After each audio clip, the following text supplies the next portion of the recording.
This collaboration is the fruit of a governor and a government that is committed to ensuring that the people of Edo State get access to quality health care in spite of perceived or real challenges. As we know, the Governor Obaseki-led administration is committed to the Make Edo Great Again agenda. And pivotal in this agenda is the building of strong institutions. We are aware of all that has been going on in the education sector, and health is receiving priority at this point in time.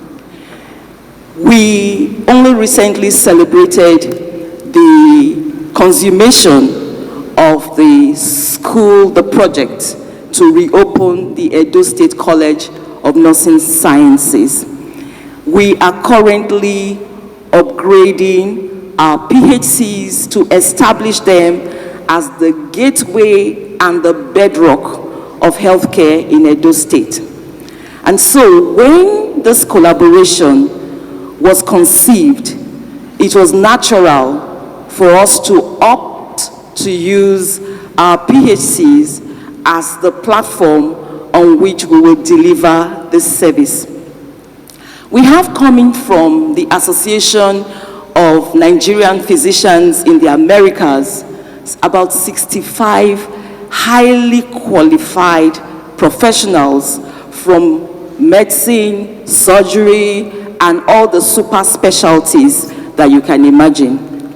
On the Edo State government side, we have matched up with over 200 volunteers, including clinical volunteers to match our colleagues from the Americas, and non-clinical volunteers who are also key to our achieving a successful outreach.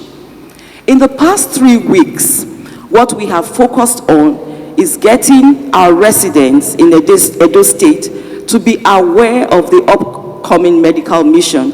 And so what we have done is use all print and electronic platforms, formal and informal mechanisms to spread the good news across our 18 local government areas. So we started screening at Oedo PHC, Ugbo PHC, and Arogba PHC. And knowing that we wanted to reach as many of our residents as possible, we scaled to Edo North and opened up screening services at Warake and Jatu PHCs, and in Edo Central, we opened up screening centers at Ewohimi and Ewoyi primary healthcare centers. And then we began to schedule patients for surgeries. Then the government rolled out free investigations to enable the indigent to have their surgeries done in preparation for the mission.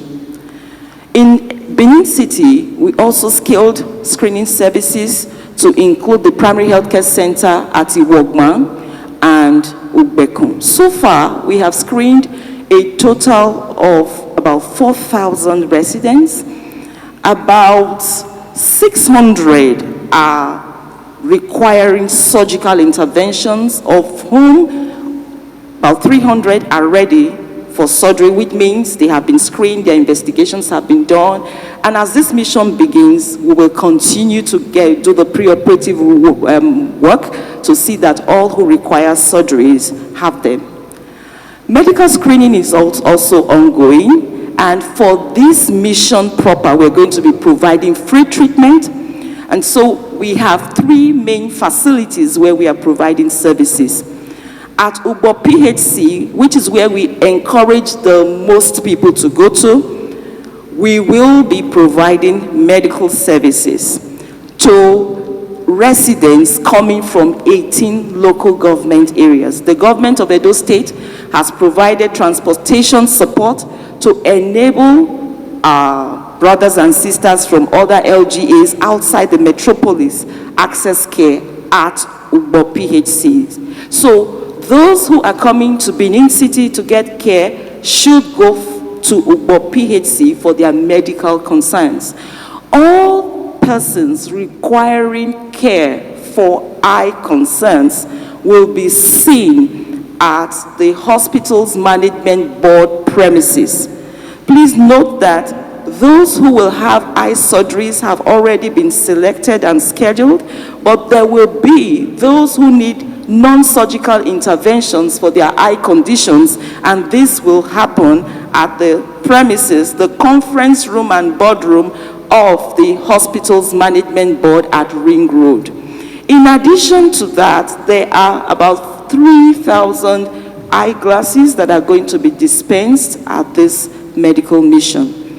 At the PHC along Sapule Road, which we call the Oedo Primary Healthcare Center, we are also going to be providing medical services and treatment free to the patients.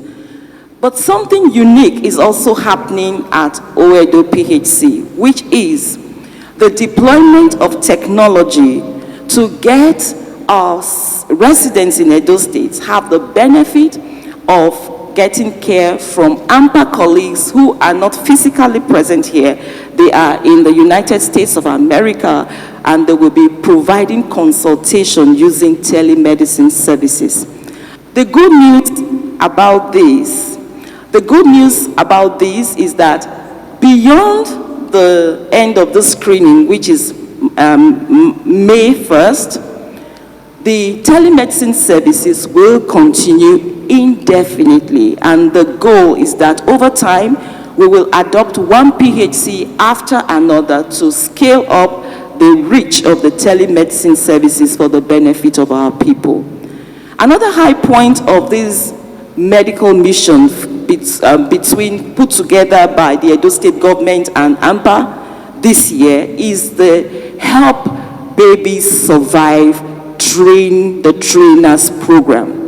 This is a fallout of Her Excellency's Make No Pikin Die initiative. And so what's going to happen is we are training about 60 healthcare professionals from our 18 local government areas to improve the care that newborns get.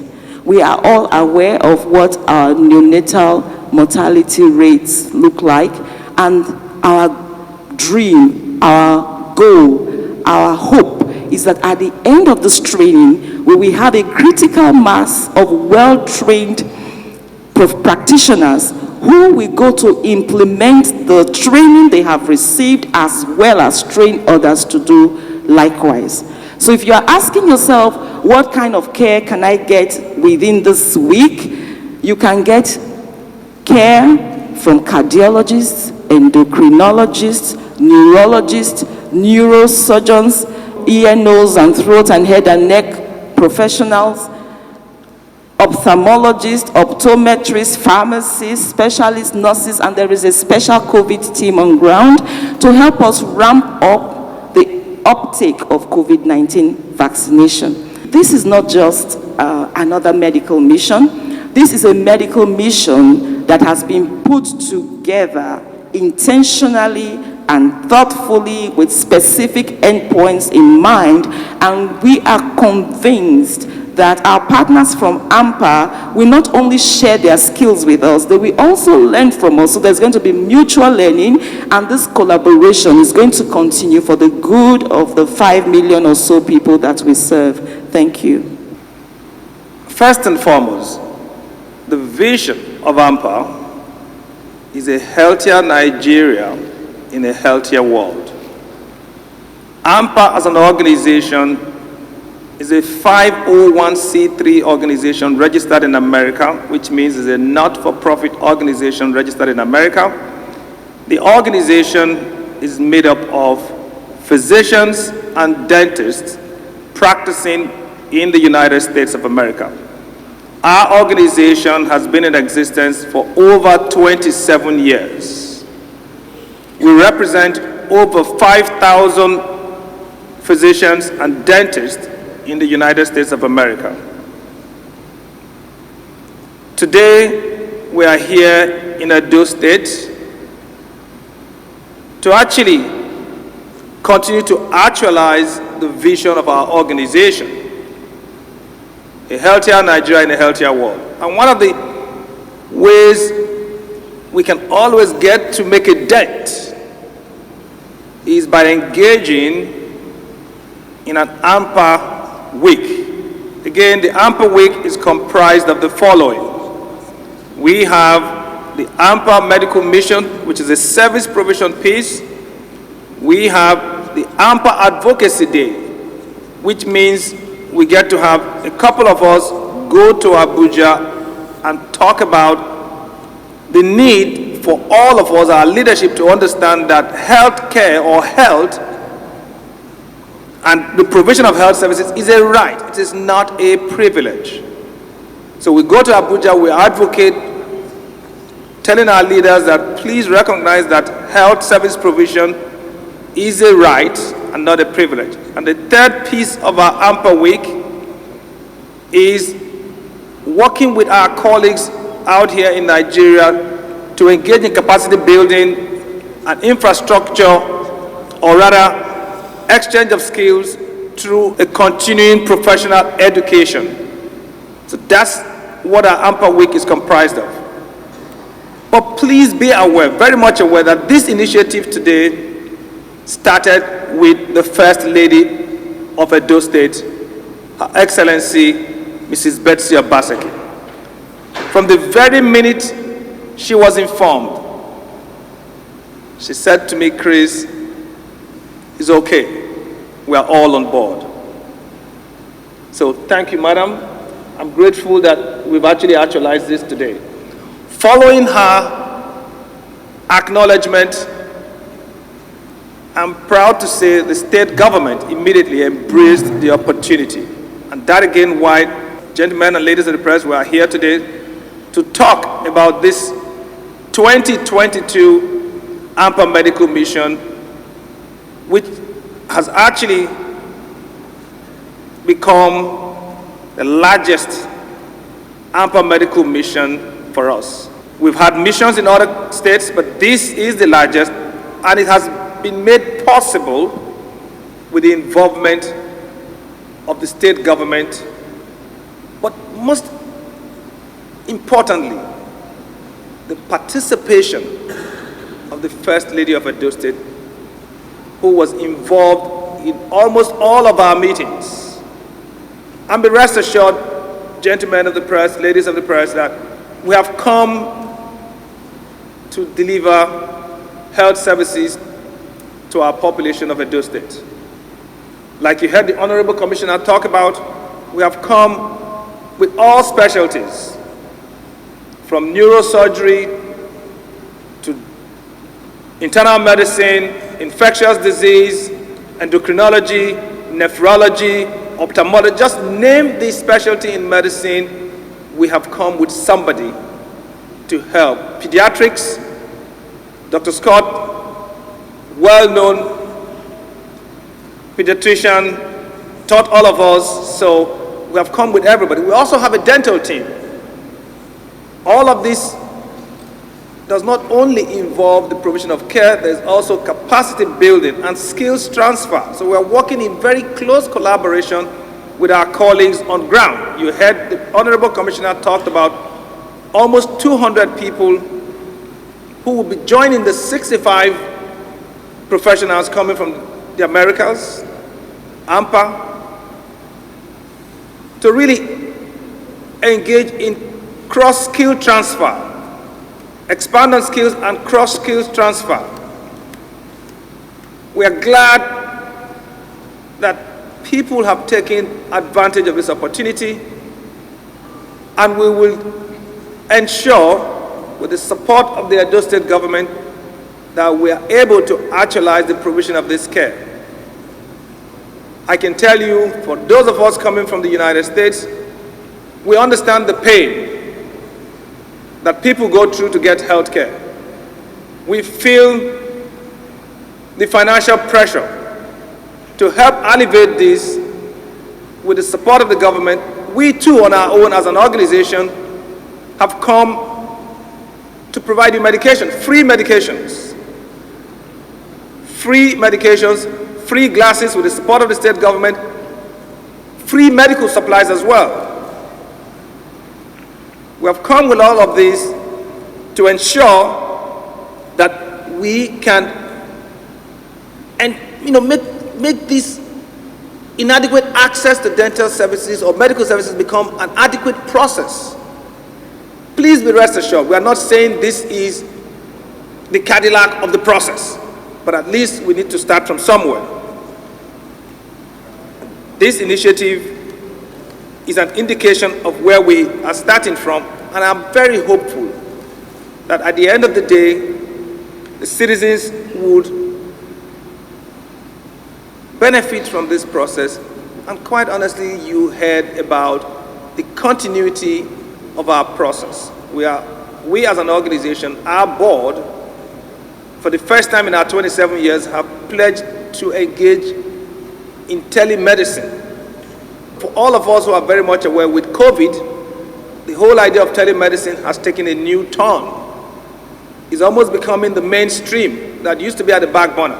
So our organization is partnering with the state government to ensure that even when we leave, there is continuity of care through consultation via telemedicine platforms that the state has actually provided. The state has an e-class, electronic health record, that have made it possible for us to engage in the telemedicine process. So we are glad that that is in place. In addition, we are also glad that they've graciously accepted that we partner with them to continue this process. So on behalf of my organization, the Association of Nigerian Physicians in the Americas, I thank you all for being here and for allowing us to engage with the citizens of the state and to see how much we can provide free medical and dental services to them. Thanks, Your Excellency. Thus far, the outreach, the medical aspect as highlighted by the Commissioner, will hold in the 3 facilities at Ubo.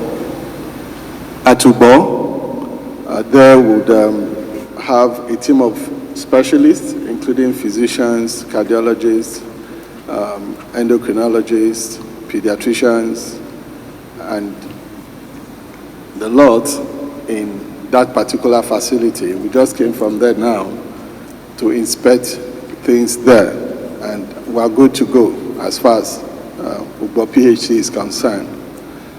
Provision has been made for drugs, and we're expecting a good number of persons to turn up tomorrow and get service.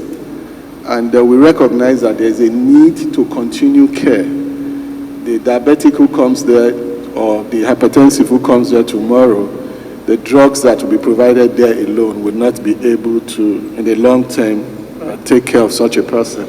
And that's why the Edo Health Insurance Scheme is also in place. The government has directed that there's a fund for the very vulnerable persons who cannot continue the care after this AMPA mission to be enrolled into the scheme, so that at the end of this mission and our folks go back to the US, the diabetic, the hypertensive, and all those with chronic medical conditions can continue their care using any of the designated facilities by EDOHIS. So that's an important information we need to put out there. So yes, provision has been made for a continuum of care for people with chronic ailments beyond this activity. The next facility is at Oredo. Again, the PHC at Oredo, which is after Second Junction, before Ipokpa Junction. That's the next facility that we're using. And again, we are ready. We also have an equivalent number of physicians, pediatricians that will be in those facilities.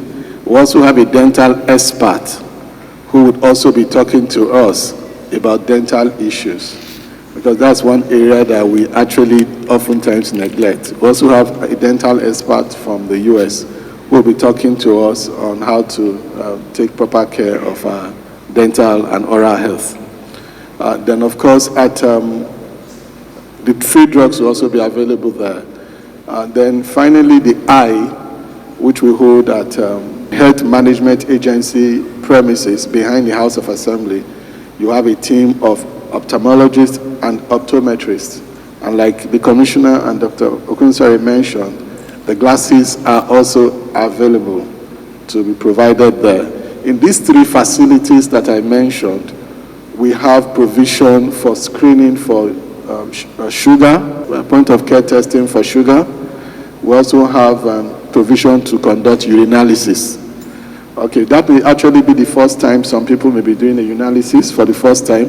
And of course, for those of us who do not know, that may be a time when you may notice proteinuria for the very first time.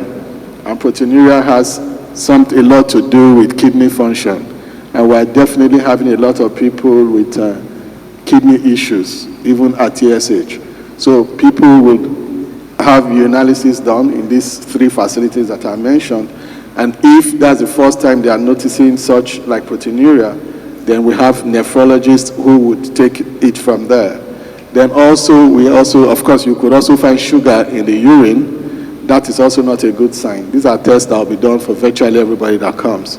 Then you also have the point of care using the glucometer to check people for their blood sugar. Then, of course, you have the nurses who are going to be there also checking the blood pressure and other vitals. So actually, this might be the opportunity some people may have for the very first time to have some of these basic investigations that will give them an indication of their health condition or situation and for need for further evaluation.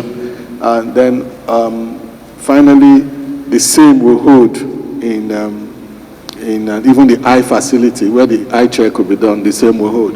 Then for ESH, Edo Specialist Hospital, and UBTH, and Stella Obasanjo Hospital. In Stella Obasanjo Hospital, the obstetric fistula surgeries will be conducted there. In the obstetric fistula unit, established by the grace of the wife of the governor of Edo State, Mrs. Betsy Obaseki. So the fistula surgeries will hold there. Obstetric fistula, like some of us may know, refers to a situation where a woman is leaking urine and feces from the vagina without any form of control as a result of an abnormal communication between the vagina and the bladder in a VVF, a vesicovaginal fistula, and between the vagina and the rectum in a rectovaginal fistula.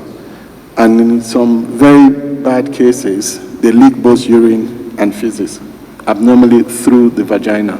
So the wife of the governor of the state has graciously helped to establish that. And so we'll have a surgical team that will be at Stella Obasanjo Hospital conducting the surgeries. We have another set of surgeons in Edo Specialist Hospital that would also be operating. Then, of course, the leading tertiary institution in the state, UBTH, will also have an enlarged team of surgeons that will also be there. And in all these facilities I've mentioned, the patients have been walked up, provisions have been made for blood, so that in case anybody needs blood, we're in touch with the zonal blood transfusion office, so that, and they've assured us that whatever provision we need for blood and blood products, they will make it available, so that will not hinder the surgery. So beginning from today, the patients have been scheduled. So those for surgery today will come in. You have, of course, those we call minor cases and major cases. So the major cases will come in beginning from today, and they've been scheduled for the entire period of the mission. While the minor cases will come, the day cases, they come, have their cases done, and they go. So in the three surgical facilities that I mentioned, we are also ready to go. And like Professor Kunsari mentioned, this particular activity is primarily to provide care to the people of the state. But But beyond that, is also an opportunity for cross-fertilization and skill transfer. We have an interventional cardiologist here, for instance, in person of Dr. Osita Onyekweri. He will, during this period, spend some time in UBTH. We have an endocrinologist, a gastroenterologist, who will also spend some time in UBTH. We have some nephrologists that are coming, who will also spend some time in UBTH. In ESH, we also have them spending some time in ESH. And AV fistulas is something that is very important for renal patients with chronic renal condition who require dialysis. So we hope that by the time they'll be going, they would have transferred some of the skills, because if that's the way to go, some of the skills available in the US, at least let's have an opportunity to have some skill transfer. Sure, there will be things they will learn from us, things that are prevalent here, but there is a lot too that we'll learn from them. And that's another layer that this particular exercise provides a platform for. Provide care and provide an avenue opportunity for cross-fertilization, skill transfer, knowledge transfer between us and them. Because the truth of the matter is that if we are going to move to the next level in terms of healthcare in Nigeria, there must be a deliberate cross-fertilization between those in the developed parts of the world and those of us here. To my mind, that is a way to take our level of medical practice to the next level. Thank you, my First Lady, for giving us the permission to speak in such an occasion. I want to acknowledge your enormous generosity and the goodwill you've extended to AMPA. And without you, this would not have been possible. The fact that you took this on as a mission, it made this mission even more important to us as an organization. My president has already spoken what AMPA's vision is. I want, if there's nothing else you take away from this press conference, I want you to take away two things. My president emphasized two major things. Number one, that health care is a right of every citizen. It is not a privilege. And that is what has driven AMPA these 27 years. The second thing is the mission of AMPA, which is a healthier Nigeria in a healthier world. It is said that a healthy nation is a wealthy nation. What that tells us is simple. Wealth is not just the acquisition of money. Wealth is the absence of need. If you don't need anything, then you are a wealthy person. If you don't need good health because you have good health, then you are a wealthy person. And AMPA felt that through these interactions, no matter how small, we can make an impact in improving the health needs of our people. So I want to thank the First Lady again and again and again. It is people like her that inspire us to do the things that we do. It is okay to say that almost all the physicians in this group have been my students and they have benefited from my tutelage over the years. But then the pride that I feel that they are in this position that they are now and continuing to preach the gospel that I have lived passionately for makes it doubly joyous for me as an individual. The president mentioned helping babies breathe and helping babies survive program that we are going to be carrying out. Why is that possible? Why is that necessary? My hypothesis that led to this is this. I believe that every year in Nigeria, 2 million babies are born. Every year. Out of the 2 million, nearly 1 million of them will require help at the time of birth for them to survive and survive as healthy babies. We know that already as we're sitting here, nearly 200 of these babies will die out of 1,000. That means nearly 20% of them will die in the newborn period. We can avert all of that by just doing the simple basic things that needs to be done.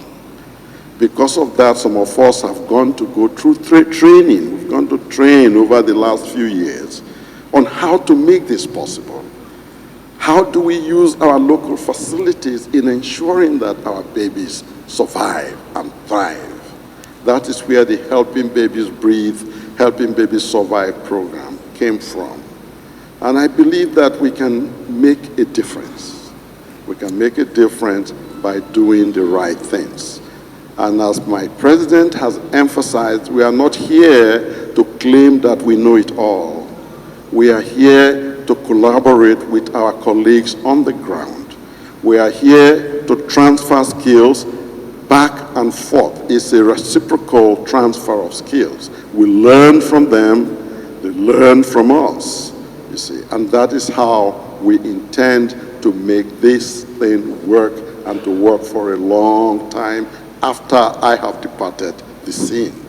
This is what our hope is, and this is what hope the First Lady has made so viral for me. And I want to thank all of you for being here. Gentlemen and women of the press. Yes, to answer your question, what was my motivation?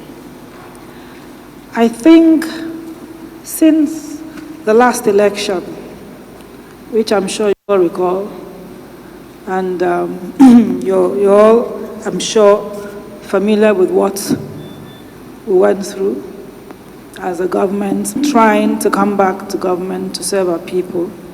It was a very fierce battle. And the way Edo people rose up in support of their governor and demanding that he be brought back to continue the good work that he started in the first tenure has been my major motivation. We cannot thank the Edo people enough for what they did. The support they gave us is something that will remain, the memories of which we will carry all the days of our lives. And when I say we, I mean the governor, his deputy, and everyone in his cabinet, and the rest of us, the good people of Edo State, who believed in them and supported them. Whenever I get to talk about this, I tend to get a bit emotional because that support was incredible, overwhelming. That the people rose up and they were ready to fight any opposing force to ensure that a free and fair, credible election was carried out and that the deserving candidate won. They stood at their polling booths. After they voted, they stood and made sure the votes were counted in their presence and the results announced so that no hanky-panky, there'll be no chance for the typical election malpractices that we're used to in our country to happen. And this cuts across the whole strata of society. I recall seeing visions of old women in their 90s, some being carried in their wheelbarrows, in certain wheelbarrows to the polling booths, you know. And the young people, who usually are those that they use, politicians use as thugs, were all fighting the opposing and, you know, dubious forces and standing for justice and equity and ensuring that the governor be returned back to Government House. For me, this was one way for us to say thank you to Edo people. And there's no better gift you can give to anyone. Like we've heard Professor Emeritus say here, that health is wealth, or wealth is health. If you have all the money in the world and you're not in good health, you wouldn't enjoy that money. You wouldn't enjoy life. And those who don't have much but are in perfect health are those to be envied, even by the rich and wealthy. So I don't see any better gifts for the governor to give back to his people by way of saying, thank you, Edo people, for your support, for your love, for believing in the vision to make Edo great again and standing by him to ensure that that happens. This is our way of giving back, to say, one way to say thank you to the good people of Edo State. So that really was my main motivation. Thank you. This conference is not just for you people who are sitting in this place. So for you to say that we are addressing the wrong people is wrong. We are addressing the world to tell them about this mission. That's number one. Number two, if you are in this state, you cannot tell me you haven't heard. For the past 3 weeks, like the Honorable Commissioner said, we've had jingles and advertisements on radio, television, town criers all over the state, calling people to come out, and if they have medical conditions, to come out and register so that the doctors can prep them for surgery, for those who require surgery. So the people you are talking about, if they're in this state, they should have heard that such a mission is on. You've also heard of the different specialties that are present. You hear that we have a cardiologist and a few other cardiologists, local cardiologists, teaming, supporting this effort. The case you mentioned about a baby with a hole in the heart, that's a case for the cardiologist to tackle.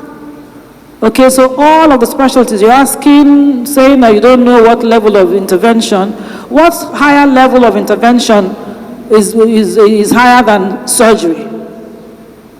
If it's the primary health care, and that's the reason why this whole thing is centered around the primary health care, that's the basic level of health care that anybody can get. So it's from the basic level to the middle level and to the highest level.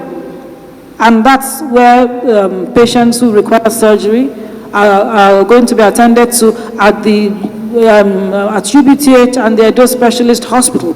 Those two hospitals are designated for surgery. And I think we have up to 13 or so theaters prepared for this whole mission. So surgeries will be taking place simultaneously at 13 different theaters every day to attend to everyone who has come with a surgical need. So the people you are talking about, if they have surgical needs and they're in this state, I'm surprised that they haven't come out. And let me also inform you that the first thing we did as we started this mission was to take patients who, like you said, incidentally, let me also tell you, the governor has set up what he calls a mercy committee for people in the state who have serious needs, especially medical needs. There's an office in Government House. Anyone who writes to my office or the governor's office for a medical need, those letters or requests are sent to the mercy committee, set up independently. There's nobody in government that is in that committee. He chose people from outside of government so that there's no untoward influence by government officials to bring their own relatives. So it's open to everyone in Edo State to write. Whoever writes to me or to the governor, the letters get sent to that committee. And they sit on it, appraise the requests, and determine those that can be attended to, those, the urgent needs and all that on a monthly basis. It's been going on for the past 4 years. So the first thing we did was to get the list of all of those in the Mercy Committee who have written, to bring them all on board, okay? And then the Honorable Commissioner just informed me that the governor had asked her to send a list of indigent patients requiring support for medical treatment, and all of those people have been brought on board on this intervention. Thank you.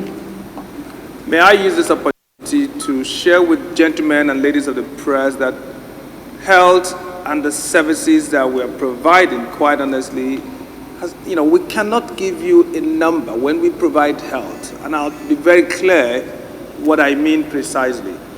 Please be very well aware that a lot of all of us, or every one of us who have come from the United States, have come on our own dime. We have paid our ways here. We have contributed our money to purchase medications, like the state have also done. We have also requested for donations from our different hospitals that we have also brought back, again, support from the state government to get some of this from Lagos to Benin.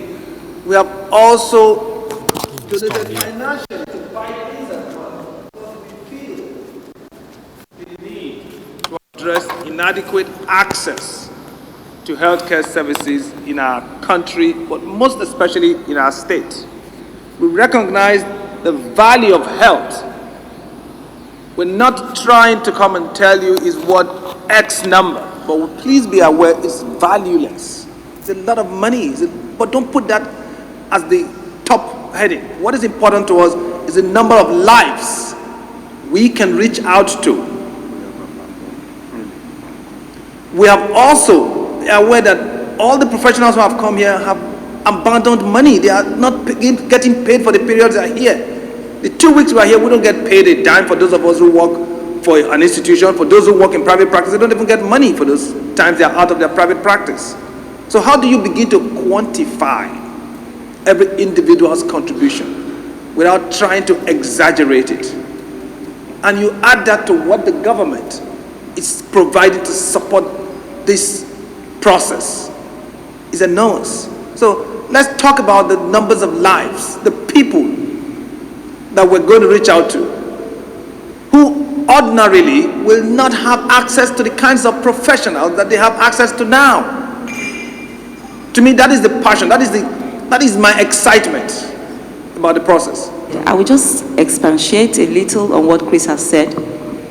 How do you put a value to the First Lady of the state attending daily meetings from 8 p.m.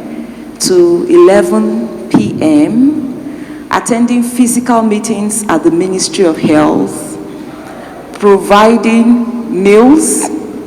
How do you put a value to the convergence of practitioners between UBTH, Edo Specialist Hospital, Central Hospital, Benin, Auchi, Uromi? All hands have been on deck.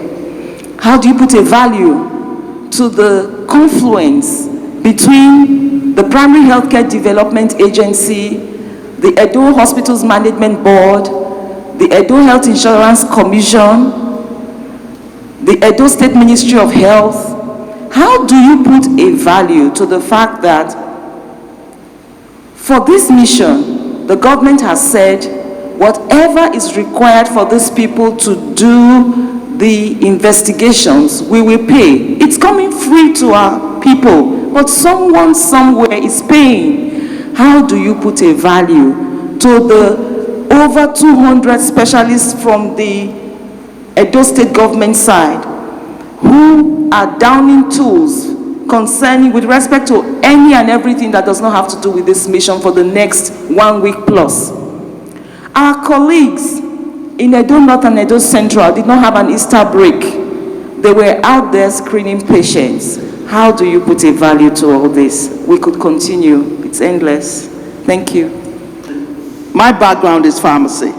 I'm the president of NAPSA, Nigerian Association of Pharmacists and Pharmaceutical Scientists. I want to seize the opportunity to share that what we are bringing to the table is showing how pharmacists can work collaboratively with physicians. And I think that is going to be evidence throughout the medical mission that we're going to do. Pharmacists working in conjunction with physicians, supporting the patients. The patients is the center of the care. And making sure that the medications are given appropriately, correctly, the right dose to prevent any kind of errors. I also want to seize the opportunity to thank our pharmacists who are here in Benin locally. The president of PSN, Professor Cyril Osufo, gathered all the pharmacists here of Edo. That shows you the commitment that the people in this city, Edo State, has for the patients. And all this started from the leadership. So again, I just want to thank everybody, and I wanted to show the point of how pharmacists work together with physicians to support one common cause, that is the patient. Thank you. It's the opportunity to thank the Edo State Governor, specifically the Governor of Edo State and her First Lady, and especially the First Lady, who has driven this personally in ensuring that we provide the right medical services to the citizens of the state.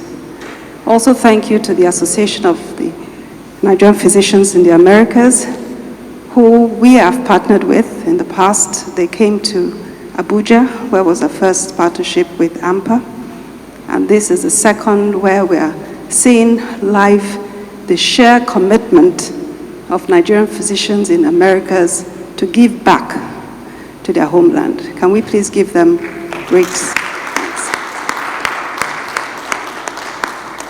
And coming with AMPA is not just the weight of Nigerian physicians, their friends, partners, and a full list of logistics supplies, medical supplies, knowledge sharing, and advocacy to make this happen. Dagomo Foundation initially focused only on the elderly, but its focus has moved to the aging process because we feel that the government of the country, while we focus on the youth and women and other, you could say, special need areas, aging and the aged has really not given the right attention. Dagomo stands for Daniel Grace Onaiwo Moigwi, which are the parents of all of us, children of Dagomo, to give back to our community and to ensure that as we have benefited from the community, we give back and we support the development of the community. We hope through this mission that there will be a focus on the aging, and we especially encourage those who are aged to please come forward. Special attention will be given to them and to provide whatever they need in this regard. And then secondly, to also support in terms of advocacy, because even as we support medical missions, our lifestyles as individuals, whether we're young people below 10, teenagers, really ultimately influences how we age. And sometimes, even as we focus on the aged, we seldom forget that it's our lifestyles that drive how we live our lives as we get older. And so we hope we also use this opportunity to advocate to all those concerned to live lives that will ultimately improve their health. So it's not really just about getting the treatment after the fact, it's also about preventing and ensuring that our lifestyles help support healthy lives. So thank you very much for the opportunity to collaborate and support the Edo State government and support AMPA, and hope that at the end of this medical mission, we'll all be better off, not just with the treatments, but also with the information that will come as a result of the process. May God bless us all.